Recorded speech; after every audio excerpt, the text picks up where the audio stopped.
A Laura Espeche, buen día. Le agradecemos que haya podido esperar. Hola, buen día, ¿cómo están? Bien, ¿cómo le va?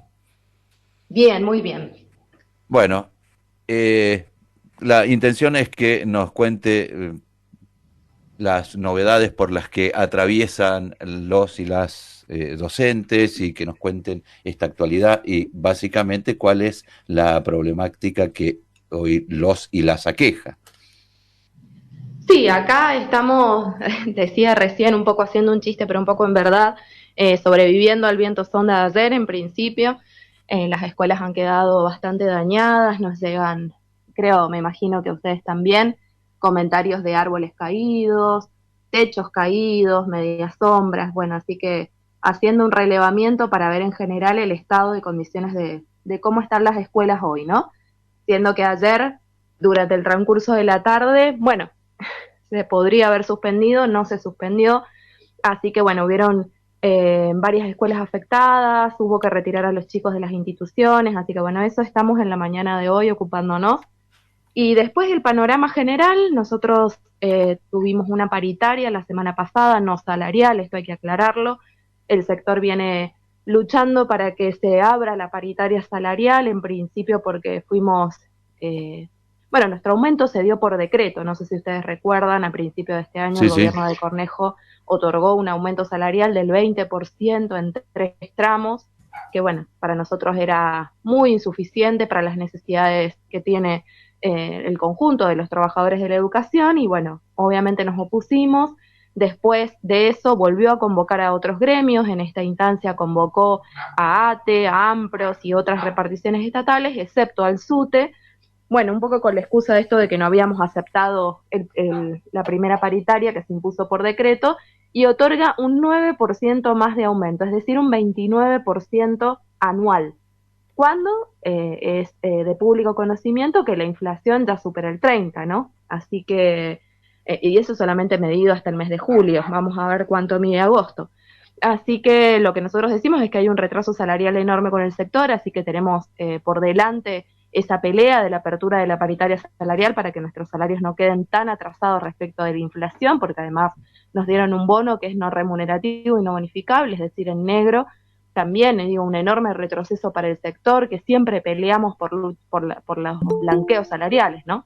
Así que, Laura, sí, sí, perdón, hubo una reunión paritaria hace pocas horas y en donde precisamente vos comunicabas algunos de estos datos y para poner en contexto que también el gobierno tuvo una reunión con AMPROS. ¿Esto va por similares carriles, hablar sobre el tema salarial o son otros temas los que ustedes están discutiendo ahora en estas reuniones? sí, sí, a eso iba justamente para poner en contexto de la situación salarial en la que estamos, que la paritaria está cerrada, pero que a la par nosotros hemos tenido instancias de paritarias no salariales.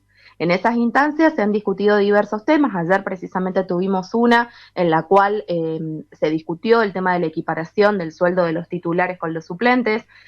Como ustedes saben, y si no saben les cuento, el sueldo de los suplentes en la provincia de Mendoza iba retrasado 2 meses respecto al sueldo de los titulares, es decir, uno empezaba a trabajar y cobraba 2 meses después el sueldo. Y eso lo conseguimos en una paritaria del 2019 que se equipararan el sueldo de los suplentes con los titulares para cobrar a mes vencido, ¿no? Esto que ocasionó que una primera tanda pudiera hacerlo, pero después empezó a quedar retrasado con los nuevos cargos que se fueron tomando, las nuevas horas que se fueron tomando, y el gobierno dejó de equiparar. Entonces ayer en paritaria volvimos a firmar para que empiecen a equiparar al día, digamos, que se van tomando las horas y los cargos para poder cobrarlo. Pero también la semana anterior tuvimos una paritaria salarial donde hubieron importantes logros, que esto hay que decirlo, son producto de una lucha incansable del SUTE y del conjunto de las escuelas por este tema, que tiene que ver con el acrecentamiento al nivel secundario, que es el concurso que se realiza para que los profesores puedan poner, por decirlo de alguna manera, todas sus horas en una misma escuela, ¿no? Ese concurso debería realizarse todos los años, no es así. El Estado tiene una gran deuda con el conjunto de los profesores y hacía más de 10 años que este concurso no se realizaba, así que este año se va a realizar para que los profes puedan acrecentar también la titularización de celadores, muchos celadores que están trabajando en las escuelas no reemplazan a nadie porque son cargos vacantes y son igual suplentes, así que ahora se va a producir una nueva tanda de titularización también para los celadores. Y bueno, y por último, la reglamentación de la licencia por violencia de género, que tanto la veníamos esperando, que estaba escrita pero no estaba reglamentada, así que bueno, hemos dado también un gran paso en ese sentido. Bien, Florencia se suma a esta conversación. ¿Cómo le va? Buen día, Florencia. Sí, buen día, ¿cómo están? Buen día, Ariel, buen día, Javi, Laura, ¿cómo estás? Buen día. Bueno, quería consultarte si finalmente, después de este acuerdo, cuál ha sido o qué han expresado la mayoría de los y las docentes tras este acuerdo paritario, si realmente están conformes con lo acordado. Sí, en general hay mucha expectativa, ¿no?, con la paritaria. ¿Por qué? Porque, como siempre decimos nosotros, al salir de una paritaria no es que nos quedamos de brazos cruzados, sino que después hay que seguir peleando para que se garantice lo que queda escrito. Nos ha pasado también muchas veces que el gobierno incumple las paritarias, por eso nosotros decimos, ahora más que nunca, cada escuela, cada docente, cada celador tiene que estar atento a las novedades que surgen, acompañar las medidas de acción. Cuando nosotros llamamos, por ejemplo, a concentrarnos en la Subsecretaría de Trabajo, estar ahí, hacer fuerza para que cada logro que conseguimos efectivamente se realice, y este año como tiene que ser, y bueno, y no se disperse la atención, porque bueno, justo el gobierno está en un proceso, digo, de campaña electoral, para que no se disperse la atención en otras cosas y se efectivice estos logros, ¿no? Pero sí hay una gran expectativa. Bueno, el SUTE también está en un proceso de campaña electoral, ¿no? Todavía no, pero sí este año tenemos que realizar las elecciones. Hacia fin de este año tendríamos que estar realizándolas, aunque todavía no inicia el proceso electoral como tal, debido a que hay una restricción del Ministerio de Trabajo hasta el 31 de agosto para realizar cualquier proceso electoral. Del 31 de agosto en adelante ya tendríamos, si no es que sale alguna otra resolución del Ministerio que la prorrogue, vía libre un poco para empezar con el proceso electoral. ¿Cómo te sentiste o cómo te sentiste o cómo se tomó el regreso de Sebastián Enríquez a su cargo tras las denuncias que recibió? Mira, en general yo estoy conforme con el proceder del SUTE. Me parece que lo que hizo en primera instancia de apartarlo del cargo ante la primera denuncia que hubo fue un ejemplo de cómo debe proceder un sindicato que con perspectiva de género, ¿no?, donde el 80% de las trabajadoras somos mujeres, y que cuando hay una denuncia de este tipo, lo primero que decimos es que hay que obviamente resguardar a la persona que denuncia e iniciar un proceso de investigación, y eso fue lo que se hizo. Todo ese tiempo Sebastián Enríquez estuvo apartado del cargo, Sí. Y durante ese proceso, digamos, bueno, la justicia también determinó su absolución, por decirlo de alguna manera, bueno, porque el proceso, entiendo que quedaban dudas, o que había una duda insuperable, como decía la resolución, y bueno, obviamente que después de esa resolución de la justicia fue reincorporado al cargo como corresponde, ¿no? Pero me parece que el SUTE dio un ejemplo de cómo se debe proceder cuando hay una denuncia, no como hacen otras instituciones, digamos, que muchas veces esconden esta situación, bueno, que no protegen a la persona denunciante, y me parece que eso retrocede un montón en relación a los derechos que hemos conseguido las mujeres. Laura, me comentaban que ayer, bueno, el gobierno emitió de la alerta naranja por el Sonda y a la vez no suspendió las clases en la tarde. Me comentaban que hubo varios accidentes durante la tarde y algunas personas heridas en las escuelas, niños y niñas. Sí, precisamente eso comentaba al principio de la entrevista, que durante la mañana de hoy hemos estado relevando las escuelas, porque bueno, los daños han sido varios, se han caído árboles en las escuelas, lo cual es un peligro enorme, esto hay que decirlo, digo, en la puerta de la escuela normal.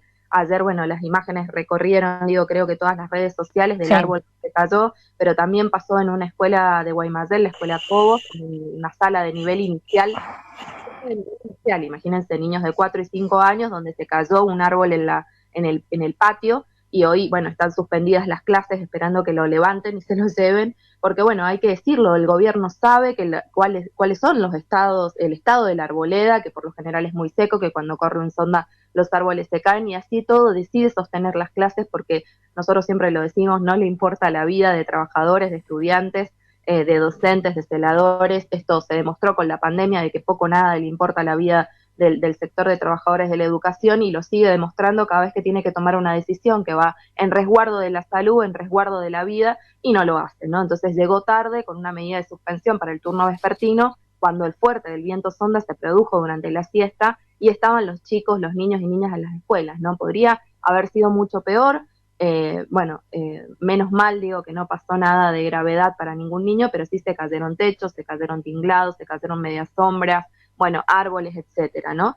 Así que, bueno, justamente también estábamos constatando el estado de las escuelas el día de hoy. En este proceso de discusión que han tenido con el gobierno provincial o de diálogo en algunas instancias, ¿pudieron hablar del tema de las meriendas? Eso lo hemos planteado en repetidas oportunidades, no solamente este año, que sí hemos hecho presentaciones escritas, también lo hacemos cada año, porque esto es una constante. Todos los años el gobierno reduce la merienda de los chicos y chicas. Antes se daban frutas, bueno, alimentos más saludables. Bueno, este año una tortita, media taza de té. El cálculo que hace incluso, por ejemplo, lo que nos decían en algunas escuelas es que vieron ustedes que volvió nivel inicial y primer ciclo, tenían un cálculo de las meriendas para las burbujas, ¿no? Es decir, que por ejemplo en una sala de 30 niños y niñas iban 15, entonces mandaban merienda para 15. Cuando vuelven a la presencialidad absoluta, como le dicen ellos, siguen mandando merienda para 15, siendo que la burbuja ya no existe. Entonces nos decían, la mitad de los chicos se quedan sin comer, y esto sigue siendo así. Entonces el gobierno, por eso digo, siempre viene lento con las medidas que tendrían que ser ya a esta altura de las circunstancias muy rápidas. Digo, si son rápidos para tomar una medida como la vuelta a la presencialidad total, tienen que garantizar que cada niño y niña tenga su merienda al día siguiente. No puede estar pasando esto con la cantidad de tiempo que ya ha transcurrido. Así que sí, obviamente que hacemos denuncias siempre por insuficiente y sobre todo porque no son saludables las meriendas para las necesidades alimenticias de los niños. Laura, muchas gracias. Tenemos que ir a las noticias. Gracias por tu tiempo. Y bueno, esperamos que este acuerdo paritario sirva para la comunidad docente de Mendoza. Bueno, muchísimas gracias a ustedes, que estén muy bien. Muchas gracias, Laura Espeche, muchas gracias, Florencia Moreno.